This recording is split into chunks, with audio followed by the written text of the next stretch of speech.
Hey everyone, how's it going? Welcome back to Chef Cuisine. Today we're making a carrot cake.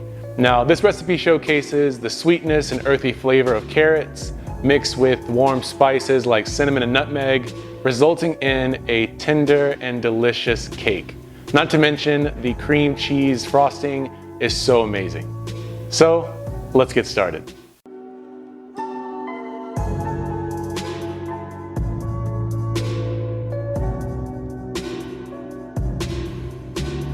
Alright, so diving right into this recipe, we're going to first preheat our ovens to 300 degrees Fahrenheit or 149 degrees Celsius.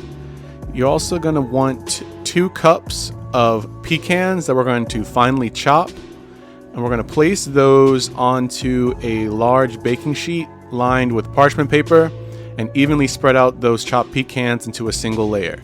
We're going to bake these for 8 minutes and then remove them from the oven and allow them to cool for 10 to 15 minutes prior to using them.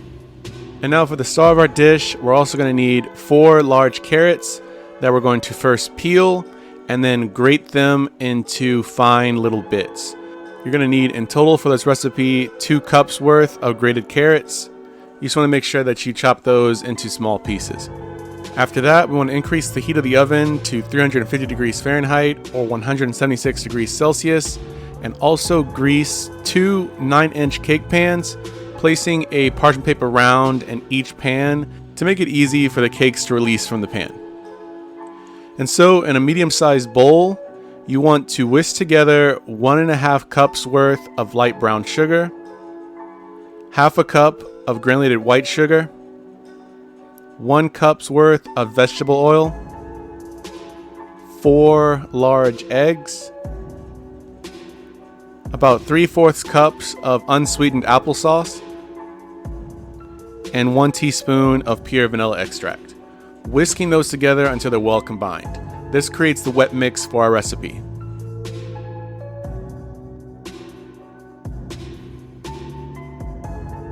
And now in a separate large bowl, you want to whisk together 2.5 cups of all-purpose flour, 2 teaspoons of baking powder, 1 teaspoon of baking soda, 1/2 teaspoon of salt, 1.5 teaspoons of ground cinnamon, 1 teaspoon of ground ginger, 1 teaspoon of ground nutmeg, and 1/4 teaspoon of ground cloves. Mixing those together until they're well combined. This creates the dry mix for the recipe. So now we want to pour the wet mix into the dry mix and stir them until they're just combined using a rubber spatula. And once your batter looks like this, you want to add in your grated carrots as well as 1 cup's worth of the toasted pecans, folding those together to create your batter. Once your batter is set, you want to evenly divide the batter into the 2 prepared baking pans. We're going to bake these cakes for 28 to 32 minutes, testing the center with a toothpick. If the toothpick comes out clean, the cake is ready.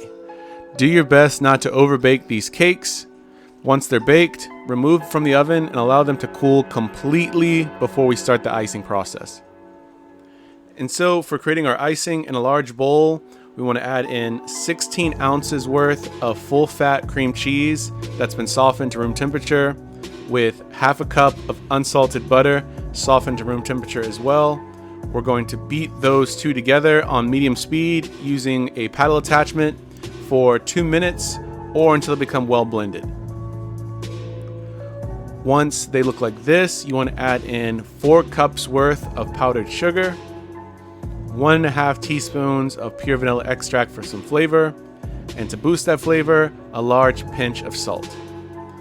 You're going to first mix these ingredients together on low speed for 30 seconds until all the powdered sugar is absorbed.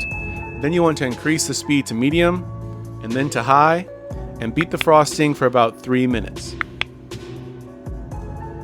Now on to assembling the cake.